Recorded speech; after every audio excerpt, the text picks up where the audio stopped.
Udaipur file देखने जा रहा हूँ। ज्यादा फिल्में देखने का शौक तो है नहीं, लेकिन ये फिल्म देखने के लिए दूर जाना भी पड़े तो कोई दिक्कत नहीं है आपको।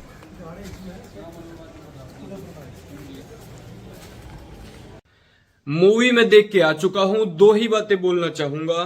पहली, हिंदू व्यक्तिगत रूप से भले ही धनी हो, अमीर हो, लेकिन सामाजिक रूप से, सांगठनिक रूप से बहुत दरिद्र है। और दूसरा, जो पंचर पुत्र कहते हैं जिनको, मुसलमान व्यक्तिगत रूप से भले ही निर्धन हो, गरीब हो, लेकिन सार्वजनिक रूप से, सामाजिक रूप से बहुत ताकतवर है, बहुत बलवान है और धनी भी है। ये मूवी लगी है अभी, इस मूवी का कलेक्शन 15 लाख रुपए था। आश्चर्य की बात है, कमलेश तिवारी की हत्या हुई सरतन से जुदा कहकर, और कन्हैया लाल जी की हत्या, और ऐसी ऐसी कितनी हत्याएं हो चुकी हैं। कितनों पे मूवी बनी भाई। और अगर मूवी बनी ये वाली तो क्या हाल हुआ। जैसा सोशल मीडिया पे माहौल दिख रहा था, उनका अगर 50% 30% लोग भी चले जाते तो ये मूवी आगे बढ़ जाती। मैंने तो बहुत सारे ऐसे तथाकथित हिंदुत्ववादियों को भी देखा है जो कहते थे हम मूवी बनाएंगे, हमें पैसा दो, इतने रुपए दो, ये वाली मूवी बनाएंगे। 10-10 20-20 साल से ठग रहे हैं हिंदुओं को, आज तक मूवी नहीं बनाई। अमित जानी जी हैं, इन्होंने स्टेप लिया, एक मूवी बनाई कम से कम। उस मूवी में बहुत सारी कमियां हो सकती हैं भाई, कमियों को भी अलग से बताओ, अगर हैं आपको लगती हैं तो वो बात अलग है भाई। कमियां किसमें नहीं होती है। 500 करोड़ की फिल्म की तुलना आप इनसे कर दोगे तो उसके लिए भी तो साधन दो, धन दो, थोड़ी ताकत दो। अगली फिल्म फिर से बनाते, ये कोई और घटना होती उस पर बनाते, जागरूकता आती समाज में। अब ऐसा बुरा हाल यदि कर देंगे तो कौन इन पे मूवी बनाएगा भाई, फिर ठगते रहेंगे। एक बात और मैं कहना चाहूंगा, हिंदुओं के मंदिरों में कितना धन जाता है। मैं किसी को कुछ नहीं ज्यादा बोलना चाहता, ट्रस्ट या मंदिरों को, लेकिन आप सोच के देखिए उन हिंदुओं के मंदिरों का धन इन कमलेश तिवारी जैसे जो बलिदानी हो गए हैं, या कन्हैया लाल जैसे लोगों की जो हत्याएं हुई है हिंदुओं की मुसलमानों के हाथों, इनके केस लड़ने के लिए कितने मंदिर सामने आए भाई। आप लोग, बहुत लोग खुश हो जाते हैं हिंदू, उस मंदिर में 500 करोड़ सालाना टर्नओवर है, वो मंदिर अस्पताल खोल के बैठा है। तो भाई यहां तो नहीं दिख रहे वो अस्पताल, वो तो खोलने पड़ेंगे, ट्रस्ट बनाने पड़ेंगे उनको, इतने धन का क्या करेंगे वरना।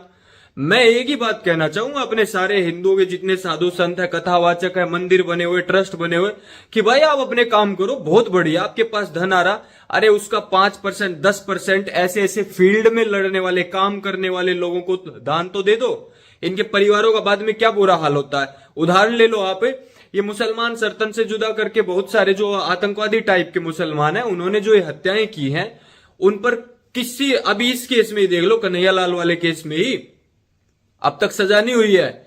और कपिल सिब्बल जैसे वकील रखे हैं उन्होंने, कहां से ले आते हैं भाई वो तो पंचर पुत्र है, अब्दुल है, कहां से लेके आते हैं इतने बड़े बड़े वकील जिनकी करोड़ों रुपए की फीस है।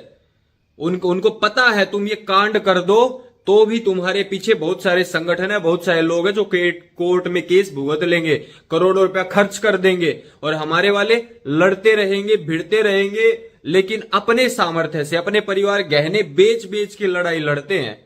और फेसबुक पे कितने सारे कीबोर्ड क्रांतिकारी आ गए हैं। मैं कह रहा हूं ये बरसाती तथाकथित हिंदुत्ववाद की लहर में बने हुए लोग हैं। जैसे ही सरकार बदलेगी अधिकांश भाग जाएंगे। ये लोग आजकल कमेंट में आके बहुत सारी उल्टी सीधी बातें करते हैं, ये कर देंगे, वो हिंदुत्ववाद, ये पाखंड मचा रखा, और आधे से ज्यादा फेक है इनमें। आधी हिंदुत्व की आईडी इस्लाम वालों ने बना रखी है, आके गंदी गंदी गालियां देते हैं।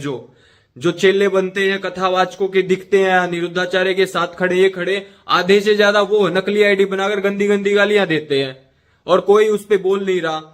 अब मैं ज्यादा बोलूंगा नहीं, लेकिन हर 3-4 महीने में एक बाबा महाराज पूरा छाया रहता है मीडिया में।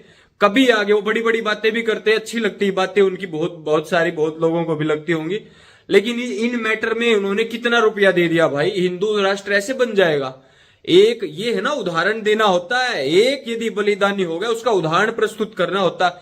ये 5 करोड़ 10 करोड़ रुपया क्यों लगाते हैं भाई इस्लाम वाले केस लड़ने के लिए। किसी ने कोई कांड कर देता, कोई आतंकवादी सा मुसलमान, क्यों करते हैं इतना बड़ा? क्योंकि उदाहरण दे रहे अपनी कम्युनिटी में, एक सेट कर रहे हैं कि भाई देखो यदि कैसा कुछ होगा तो हम साथ खड़े हैं। इसका दूरगामी परिणाम होता है। किसी ने कर दिया है, अब उसका सपोर्ट करना चाहिए। तो मैं यही कहूंगा भाई, अपने परिवार के साथ जाकर के इस मूवी को देखो। अगर लगी हुई है आपके 30-40-50 किलोमीटर के इर्द गिर्द, मैं तो यही आपको संदेश देना चाहूंगा, ये जरूर देखनी चाहिए मूवी।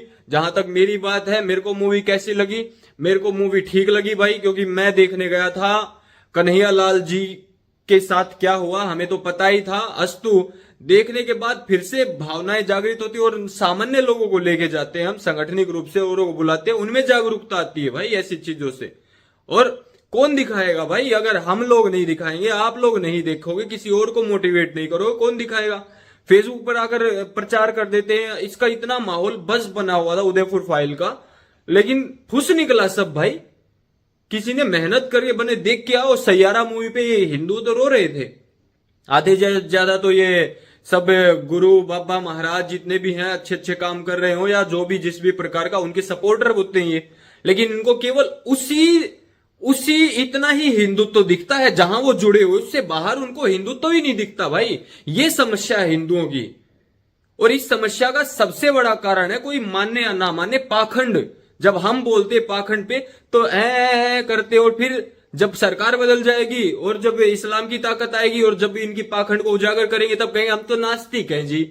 ये हालत हो गए हैं आज संसार में, विशेषकर हिंदुओं के। मैं इसलिए कहता हूं पाखंड छोड़ो भाई, और अब ऐसे ऐसे लोगों को सपोर्ट करो, ठीक, जो वास्तव में फील्ड में खड़े हैं, जो धरातल पे, उनका तो विरोध करने लग जाते हैं, और जो चमत्कार और ये हो गए वो हो गए उनका सपोर्ट करने लग जाते हैं। यार इतने गिरे हुए हो गए क्या? मतलब हिंदू है इतना नीच हो गया, इतना कायर और कमजोर हो गया क्या कि मर गए हम तो कोई चमत्कार कर दे तो ही हम जिएंगे। इन्हीं के कारण फिर धर्म परिवर्तन होते हैं, फिर दूसरे धर्मों वाले भी चमत्कार दिखाते, कोई छंगूर आ जाता, कोई ईसाइयों वाला आ जाता है। इसीलिए इनसे बाहर निकलो, अपने असली शास्त्रों को पढ़ो, तब इन लोगों को इन चीजों की कीमत समझ में आएगी कि अगर फाइट करनी है तो करनी कैसे, उसका तरीका क्या होता है, तब समझ में आती है चीजें। तो मैं यही कहूंगा भाई, मूवी में कुछ त्रुटियां हो सकती हैं, मुझे तो ऐसा कुछ लगा नहीं, मेरा देखने का दृष्टिकोण अलग था, और भविष्य में और अच्छी हो सकती है, स्टोरी और अच्छी होगी भाई। अब सपोर्ट करेंगे तो भविष्य में और अच्छी हो जाएगी। फालतू की फिल्में भी तो देख लेते हैं, तो इस फिल्म को देखने में क्या भाई, एक 300 400 500 रुपए खर्च करना, अब मुझे तो लगता नहीं कोई बहुत बड़ी बात है। हम इधर उधर जाके कहां रुपया खर्च करके आ जाते हैं। तो मेरा आपसे ये अनुरोध है भाई, बहुत सारी फालतू की बातें कर ये कर देंगे वो कर देंगे, और फालतू की बात करने से नुकसान और होता है। बड़ी बड़ी बात करने वाले दूसरे लोग फंसते हैं, बात कोई बड़ी करके निकल जाता। कमेंट्स में ऐसे दिखाएंगे हम तुम्हारे साथ हैं, मार देंगे काट देंगे। अरे नहीं चाहिए भाई मार देंगे काट देंगे, यहाँ कोई बैठे थोड़ी ना कि दुनिया खत्म करने के लिए। वैचारिक क्रांति होनी चाहिए।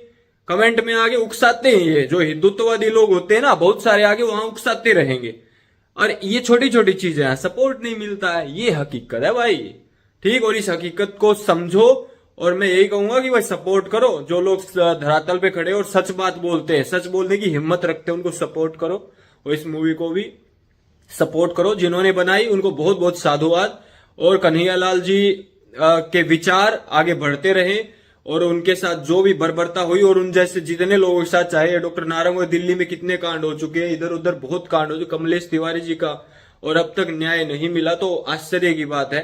आप जाके अपने नियरेस्ट थिएटर में जाके देख के आओ, और निश्चित रूप से हर एक हिंदू बलवान हो, ऐसी जैसी चीजें आती रहें, कोई सपोर्ट करे ना करे, हम थैंक्स भारत परिवार राहुल आर्य ऐसी चीजों को अवश्य सपोर्ट करेंगे। ओम जय श्री राम, नमस्ते जी।